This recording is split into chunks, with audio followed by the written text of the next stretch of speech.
sumber.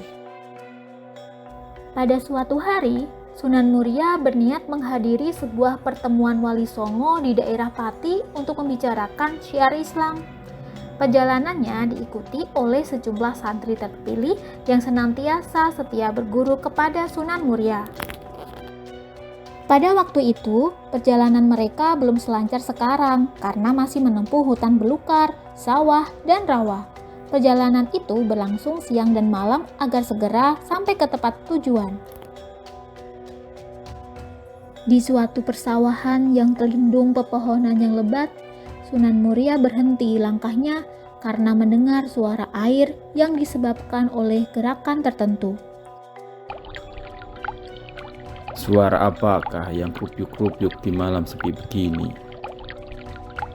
Kanjeng Sunan, sesungguhnya suara itu dari orang yang sedang mencabuti bibit padi.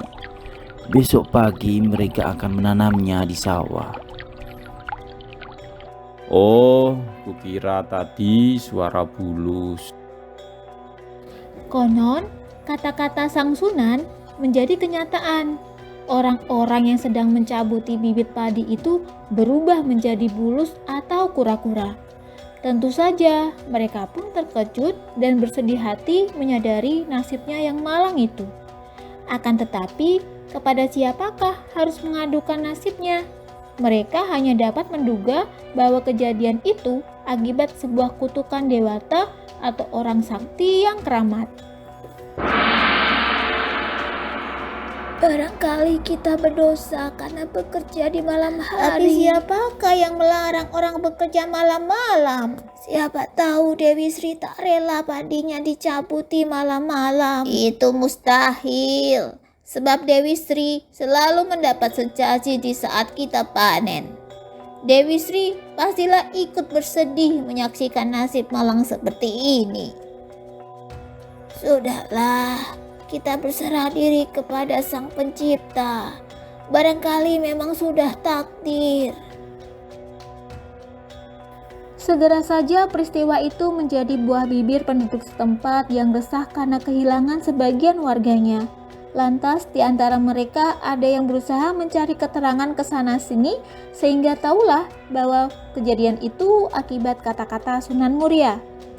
Kabar itu pun akhirnya terdengar oleh kaum kura-kura atau bulus yang bersusah payah mencari persembunyian. Beberapa hari kemudian, mereka yang telah menjadi kura-kura itu mendengar kabar dari orang-orang yang lewat di dekat persembunyiannya bahwa Sunan Muria akan segera kembali dari Pati. Tumbuhlah niat mereka hendak memohon ampun kepada Sunan Muria agar dapat kembali menjadi manusia biasa. Kanjeng Sunan, ampunilah dosa dan kesalahan kami dan mohonkan kepada Allah agar kami kembali menjadi manusia biasa. Wahai sanak kerabatku, aku sendiri ikut prihatin terhadap musibah ini. Namun, haruslah kukatakan bahwa semua ini sudah menjadi takdir Allah. Oleh karena itu, terimalah dengan ikhlas dan bertawakallah kepada Sang Pencipta. Kanjeng Sunan, sekiranya memang demikian takdir kami, lantas bagaimanakah kami memperoleh kehidupan? Dengarlah, wahai para bulus. Tempat ini telah menjadi sumber air yang abadi dan kelak akan menjadi desa yang ramai dengan nama Sumber. Bersabarlah kalian di sini, karena makanan apapun yang kalian inginkan akan datang dengan sendirinya. Setelah berkata demikian, bergegaslah Sunan Muria dan rombongannya meninggalkan tempat itu sehingga para bulus pun tak sempat menyampaikan terima kasihnya. Sejak itu, orang-orang setempat menyaksikan sebuah kolam atau sendang yang banyak bulusnya. Sampai sekarang, sendang Sumber itu masih dikeramatkan.